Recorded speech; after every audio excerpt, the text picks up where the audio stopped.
Good morning, everyone. I welcome you all to our next podcast at Vimarsh Cafe. Today, we have a very special guest with us, Dr. Hemaadri. Dr. Hemaadri has completed her PhD from Center for Political Studies, JNU. She has previously taught at Amity University, Department of Humanities and Social Sciences. She has been a former Fulbright Scholar at Northwestern University, USA. Before we begin our conversation with Dr. Hemaadri, I would briefly like to talk about our initiative, the Vimarsh Cafe. Vimarsh Cafe is a part of Foundation for Creative Social Research, which is an independent and autonomous organization that seeks to promote interdisciplinary research and also engages with critical themes in social sciences.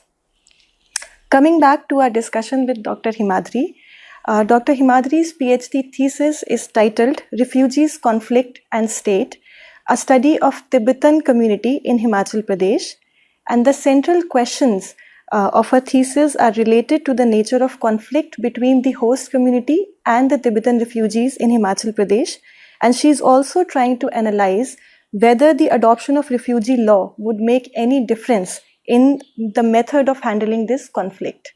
So without any further delay, we now move on to Dr. Hemaadri, and I would request her to briefly introduce her thesis to us and also talk a bit about what motivated her to work on this topic. Thank you so much, Chetna, for inviting me to Vimarsh Cafe. So far as my PhD work is concerned, I have tried to make a case of refugee law in India, that India should have a refugee law, by taking into consideration the conflictual relations that are persistent in between refugees and host community. Now, whenever we talk about refugee law or make a case of refugee law, scholars tend to incline towards inadequate amenities or dire living conditions or deportation issue to make a case of refugee law. But I'm not saying that these are not important issues. These are important issues, but there has been no study which can state that, which states that conflict can be a focal point to make a case of refugee law in India. Now, this is one thing I'm doing. I am making a case of refugee law through conflict lens. Now, the second thing is from where this idea of conflictual relations have come. We can see around the world that there are, initial welcoming of refugees, but over time there emerges a conflict between the host community, host local population, and refugee community. Now we can see the attacks on refugees in Germany. We can see the conflict between the two communities in Jordan, between Syrian refugees and local population there. And similar cases can be seen, attacks on Rohingya refugees in Delhi, and attacks on Tibetan refugees by the local population.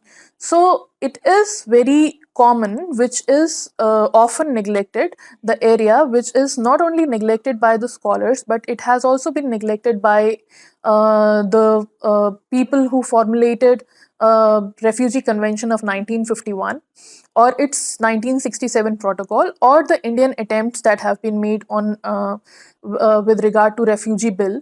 So Refugee and Asylum Bill of 2019 and Asylum Bill of 2015. So one can see that there is no mention of conflict despite the fact, or resolving this conflict despite the fact that conflict is one of the main issues that is persistent at the ground level. Now this is one thing that I am doing. Second thing that I'm doing, I have done in my PhD is I have tried to falsify the political discourse that has been set forth by the Indian government with regard to Tibetan community. Now, I have taken the case study of Tibetan community. Why I have taken Tibetan community, I'll explain it later. But the political discourse that the Indian government actually perpetuate, okay, is that Tibetan refugees are seen as model refugees. Okay, so model refugees in the sense that everything is fine or they are treated as successful refugees because their settlement has been successful, so they should be treated as a model by other refugee groups in the settlement, in their own settlement. But if we go to the ground level and observe, we can find that there are multiple areas where there is conflict, or there is, which Indian government calls skirmishes between the individuals. It is not only skirmishes, it is the conflict. There is a perpetuating conflict. Okay. Now, this one can say that it came to my notice. So I was digging deep.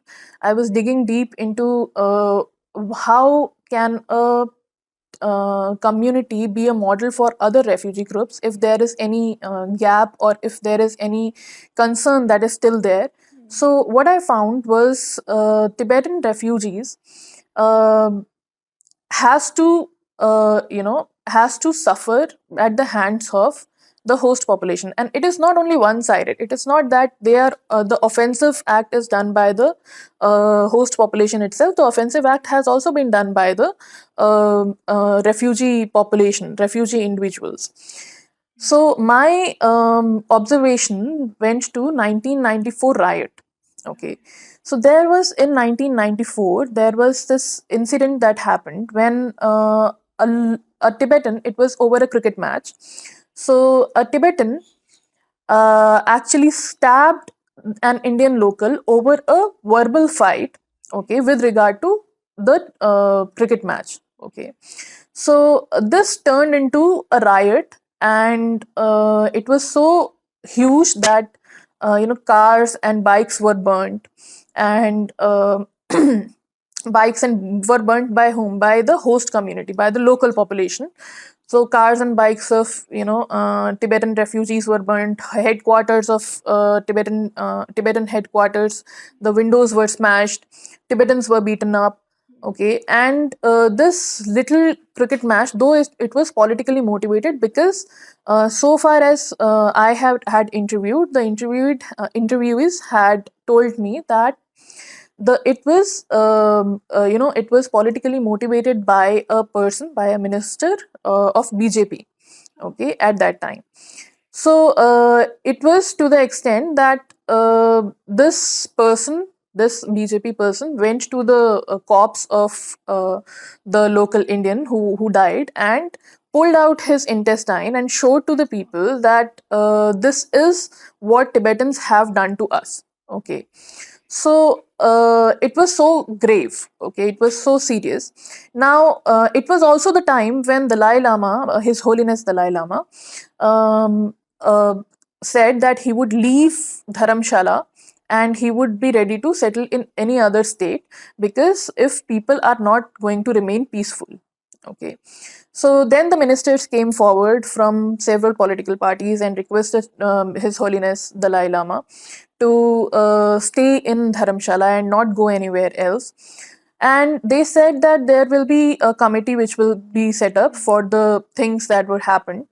So a committee was set up. It was 3-member committee, but the result of that committee was again they said that it was just between two individuals, and the matter is in the court now.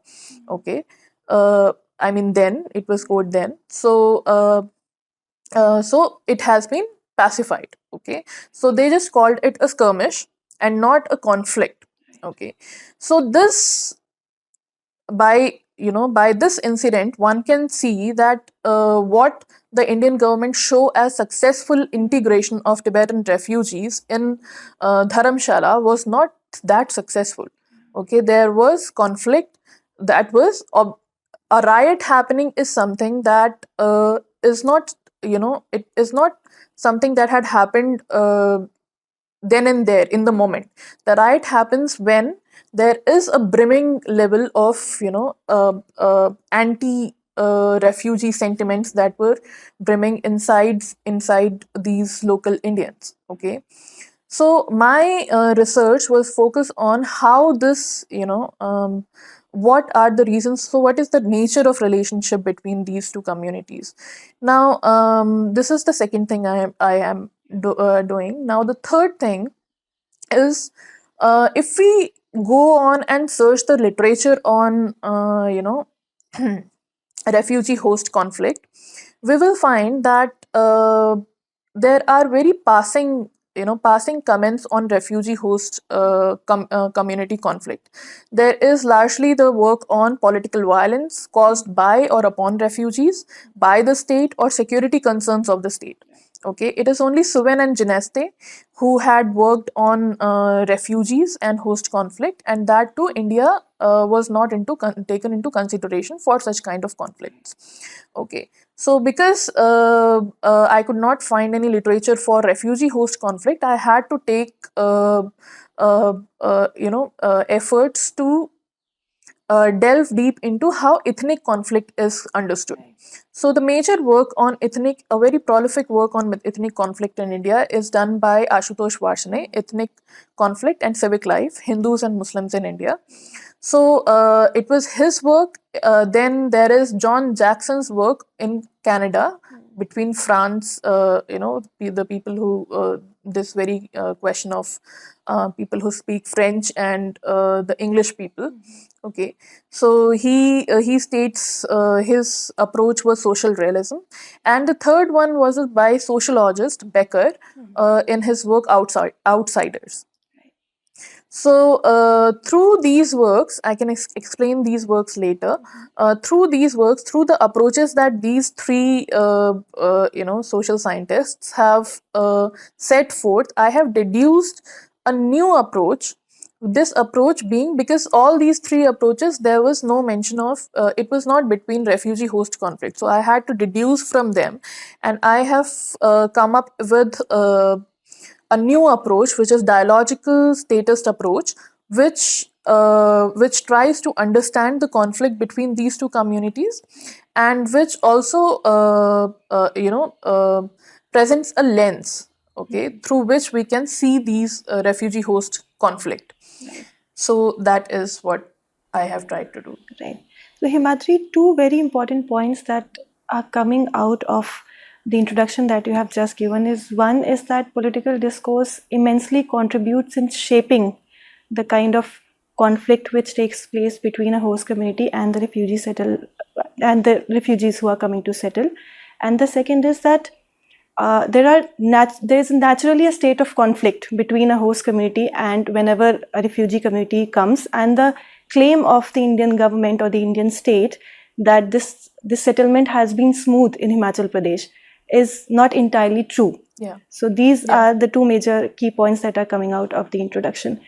To go a little bit further regarding your thesis, what is the methodology that you adopted, Hemaadri? Because I'm aware that you have done extensive fieldwork as well. Yeah. So we would like you to talk a bit about your methodology, and as well as specifically about your fieldwork. What were your experiences and how did you go about it? Yeah.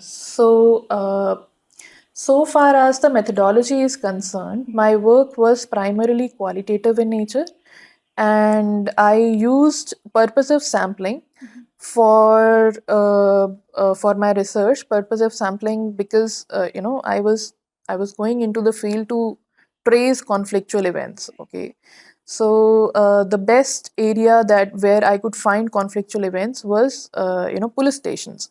So what I did, I filed an RTI requesting the state of Himachal Pradesh to so my area, the regions that I had selected for my research was Beed, Chauntla and Dharamshala in Himachal Pradesh. So all these three regions, I requested for, I filed RTI and I got response. I requested for FIRs, where one party was Tibetan and another party was an Indian local. So they provided me with the FIRs. There was a huge chunk of FIRs that I got at my home. So I went through them, and my data saturation point that I set was 100. So 50 Tibetans and 50 Indian locals. So I tried to contact, through the FIRs, I tried to contact them and reach the data saturation point, which was not possible. Okay, it was not possible. One, because Tibetans are always on the move. Okay, because they live in rented houses, so going to their place was not an easy thing. So because data saturation point could not be reached using purposive sampling, so I switched to snowball sampling. So snowball sampling, I interviewed former Chief Minister of Himachal Pradesh, Mr. Shanta Kumar. I interviewed many ministers from Central Tibetan administration.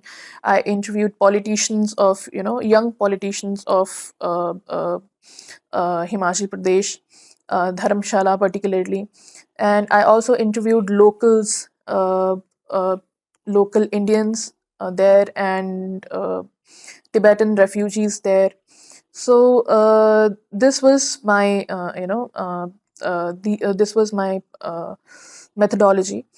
But further, while preparing the questionnaire, I was very much influenced by Varshane's work again. So he used a process tracing technique. Now, he used a modified process tracing technique because, according to him, the process tracing technique does not provide, causality. It provides history of an event. I used different way of process tracing, different from him.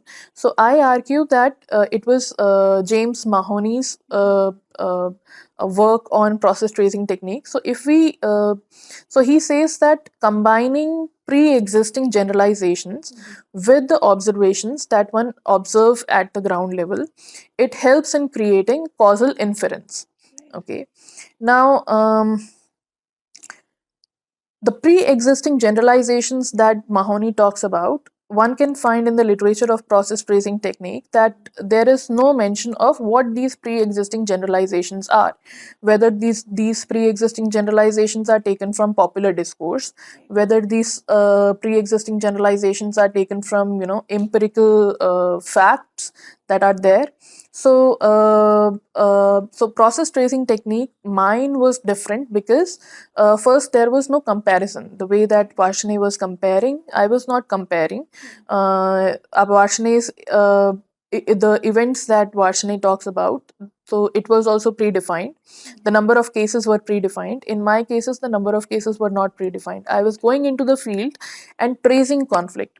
So my process tracing technique was different from Ashutosh Varshane and even Mahoney's, a little bit different from Mahoney's work. To assess, so once the data was collected, um, I transcribed the text, it into the text, and then I assessed it through interpretative phenomenological analysis and documentary method. So what I did was, what happens in documentary analysis, documentary method is, once the interview is transcribed, it you rephrase it into formulating interpretation. That is, you write the active voice into passive voice. Okay.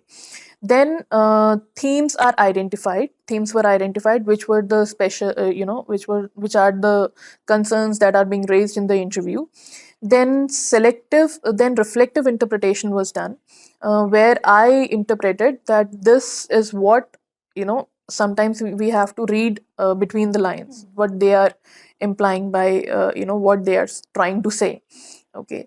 So I used reflective interpretation, and then selective coding was done, which was relevant for my research itself. So this was the methodology that I had done.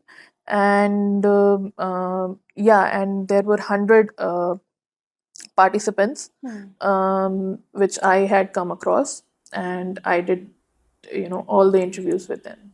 Right. Yeah.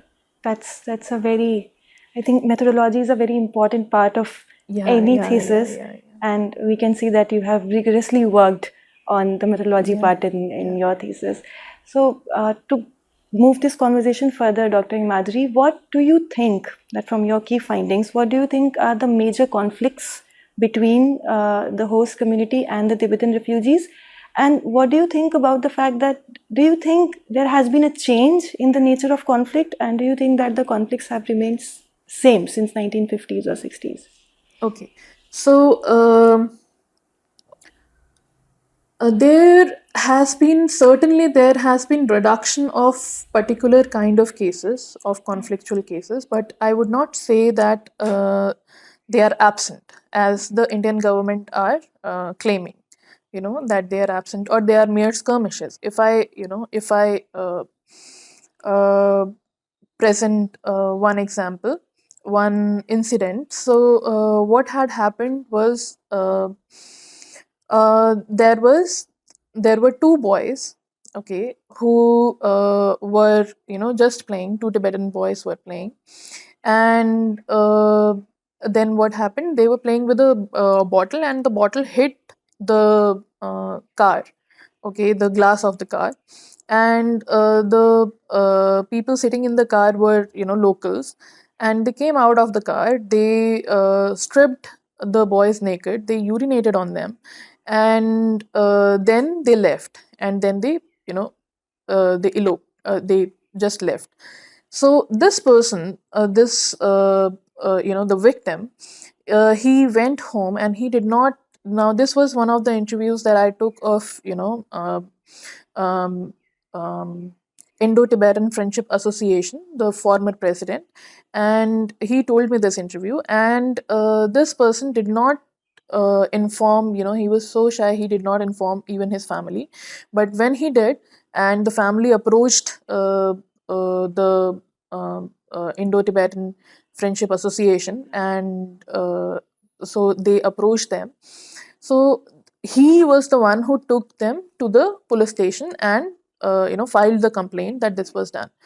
So I'm not saying that there are, no one there to help these people who are victims.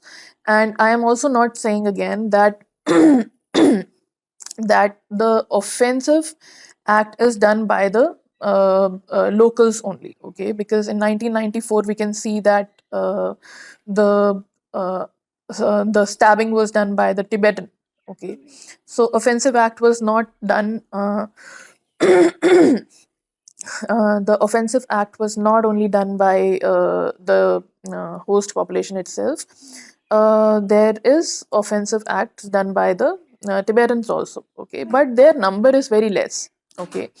Now there is one more incident. What one can note, one more incident is 2015 incident. And in 2015 incident, what had happened was, there was a Tibetan guy and girl was coming back from a restaurant, and there were three local Indians who started teasing the girl, okay. Now um, the guy retaliated, okay. They got into arguments, and then these locals, three locals, they stabbed this Tibetan guy, and he died, okay. Now one can observe that what is the difference. When I am not saying that only one community is to be blamed, I am saying that the way that it is handled. Now when 1994 this incident happened, there was the use of muscle power, okay. And when in 2015 this opposite event happened, okay, incident happened, there was the Tibetan population, they came out and they raised slogans, and they raised concerns about their security, and they sought justice from this court itself, okay. They did not use their muscle power, okay. Now this is what one can see the difference between the way that conflict is handled, where the host community relies on the muscle power instead of going to the courts, and the Tibetan community goes to the court instead of relying on muscle power, okay. So it is like it is like claiming that this is our land. When you use the muscle power, you are trying to claim that this is our land, okay.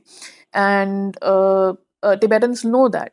Now the problem that arises is, uh, the problem that arises is Tibetans are, through the interviews itself, okay, there was one minister I was interviewing from Central Tibetan Administration, and she said that Tibetans from the childhood, they are taught to remain passive. Okay. Now, how to remain passive is to ignore those comments, okay, that are being, said by the locals, or, not to raise their voice, okay, because they know that this is not, their territory, this is not their country. They are, still, despite living, in India, they are still considered as foreigners. They are considered as, they have their registration card every year, which every year they need to renew it. Okay, so so uh, Tibetans have to remain passive. Okay, now this is a concern. This is a concern because you are actually taking away the agency of these people if you expect them to be passive. Okay, in a foreign land. So so far as your question is concerned, of what are the reasons of conflict, there are three areas where we can search for the reasons.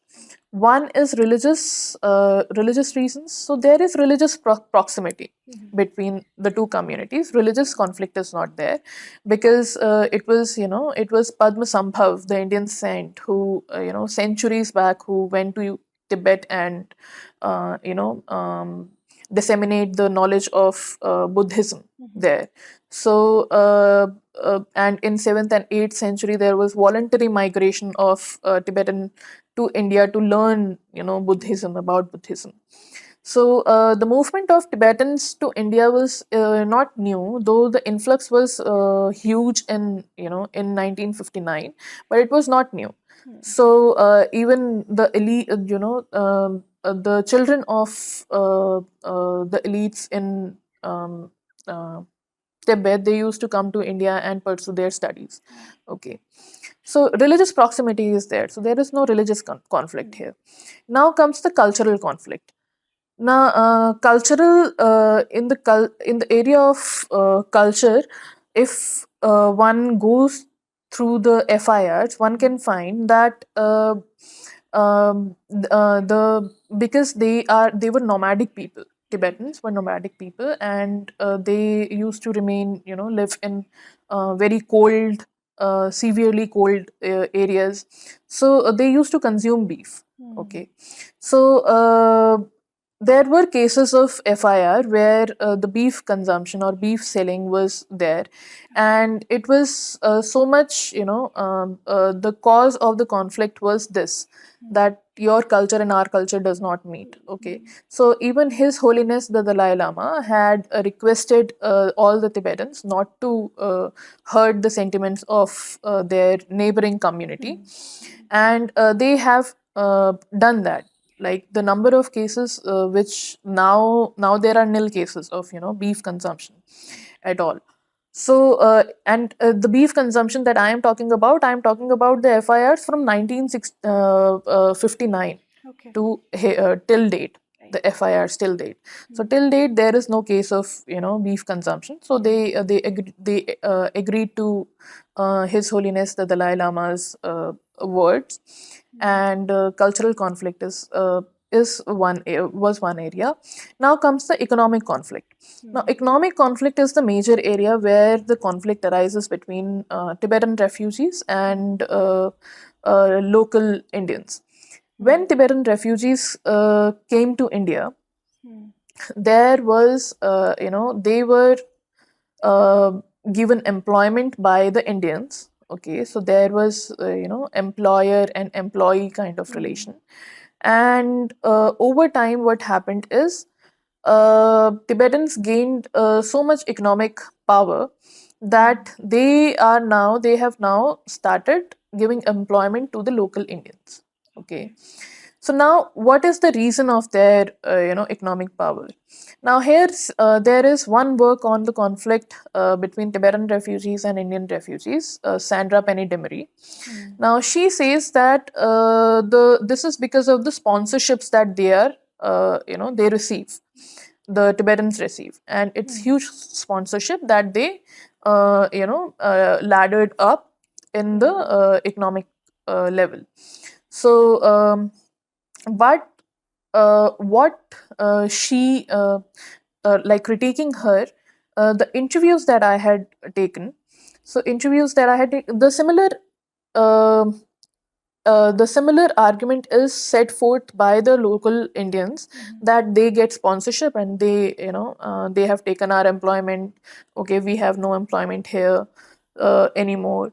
So critiquing her there, if I tell you about the interviews that I have taken, so there are many Tibetans who present two argument here, that we are hardworking, okay, and we used to work as construction workers on roadsides, okay, or road construction sites, and we have from there we have gained our we have worked hard, we have sold sweaters, okay, and other things, and we have come to this level. And on the other hand, we do not shy away that our women were not had to take permission from any other male partner or male member for working outside, okay, doing the paid works, okay. And so this is how we have gained economic power. So when we talk about sponsorships with Tibetans, I can say that there are very less number of Tibetans who were very open about being sponsored from outside. So this is the area that is still this is still the gray area, where the argument from where the economic power has come, and whether it is their hard work, and it is their hard work, they are actually hardworking, that is true, but whether sponsorship also has a role to play in this. So this is something that needs to be further surveyed, okay.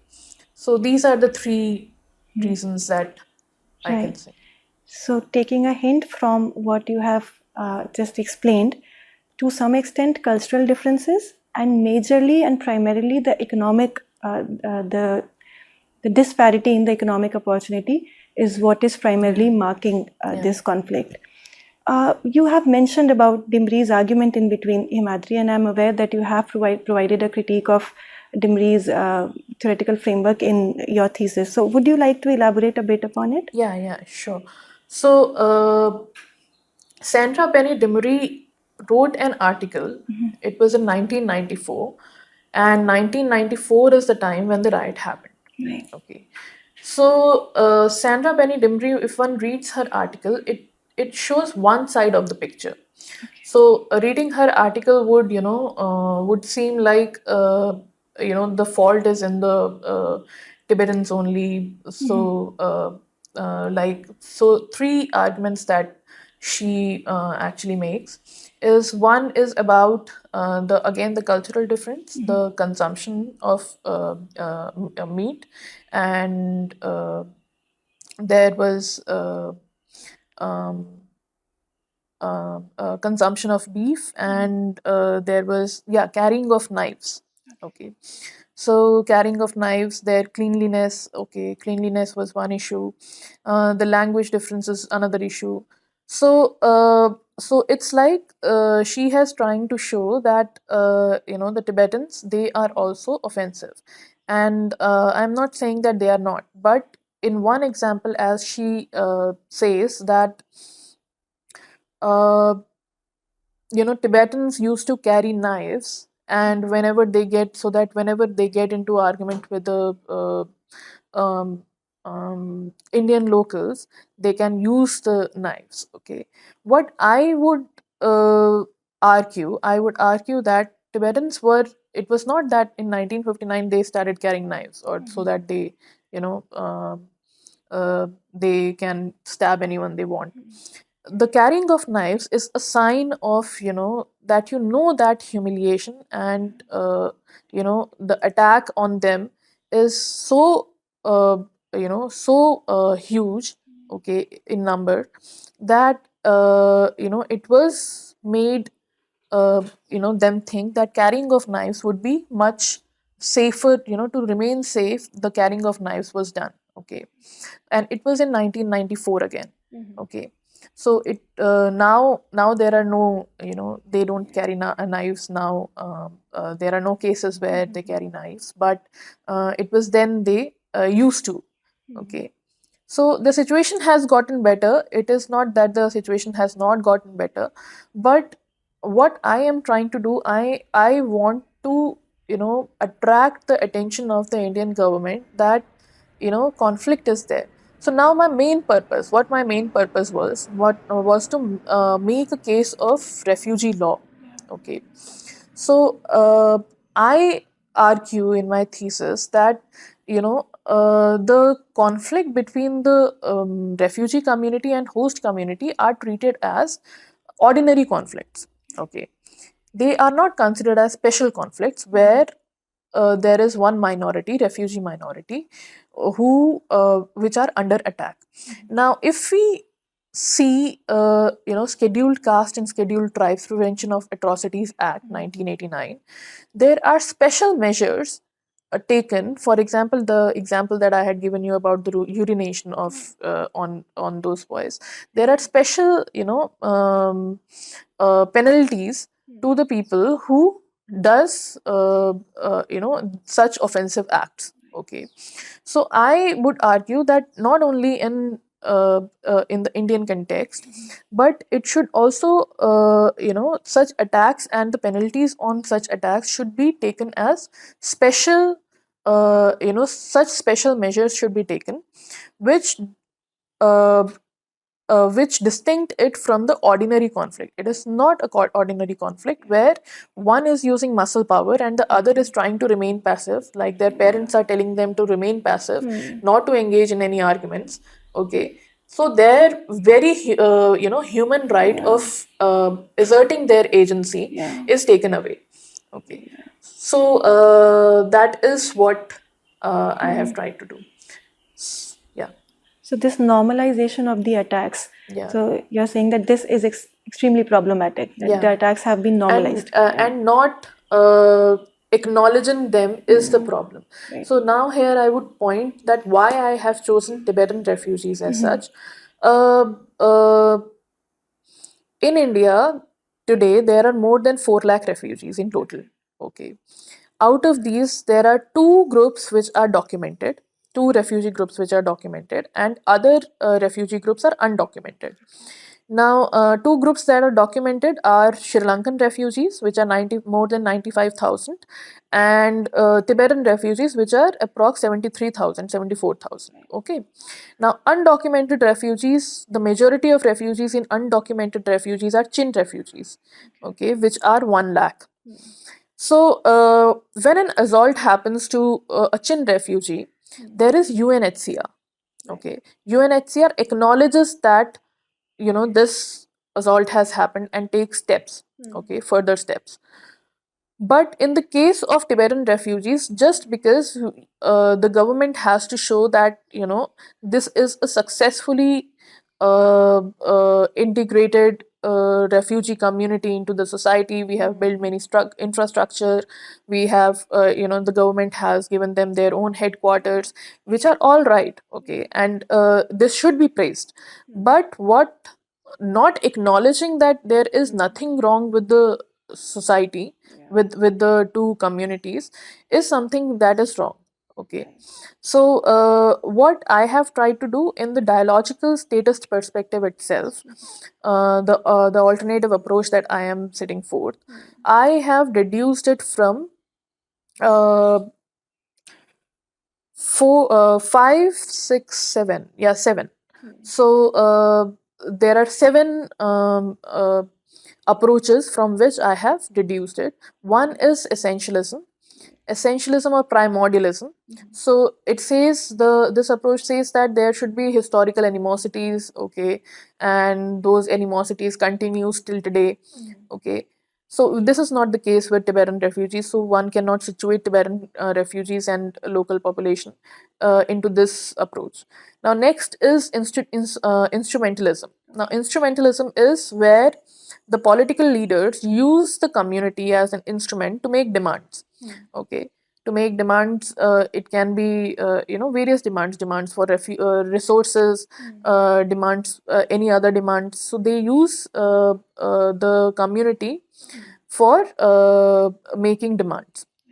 Now this is where Tibetan refugees and host local Indians, their relationship situates. Okay, both the communities have used their community, like to make demands of justice, to make other demands of employment.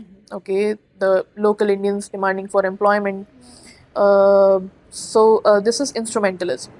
Now comes constructivism. Constructivism actually talks about the master narrative. Okay, and this master narrative is, say, for example, the census is there. Okay, so the census developed. What census did it do away with the fluid identities. Okay, and make it very firm. Okay, rigid identities. So constructivism in the case of refugee identity, it has a whole history. So the history goes like this: before the Refugee Convention came into place. So Katie Long, she argues that the concerns were of migrants going to migrants going to different countries for work. So there was no distinction between migrants and refugees. Okay, so refugees also got work in other countries, and whether they were migrants or whether they were refugees, there was no distinction. But once the 1951 convention came, okay, the refugees were set on the borders. Okay, and migrant come as a was developed as a separate category. Okay, which has to come with permission. Okay, so refugees, this was the master narrative. So refugees were given, can be said as having two identities: as a identity of an alien identity, and alien in a host state identity, and their own ethnic identity. Okay, so this is what one can deduce from constructivism. And then comes institutionalism. Now institutionalism talks about elite compromise. Okay, that who are these elites are those people who are at the political power, who has the political power and who makes the decisions for the communities. So elite compromise first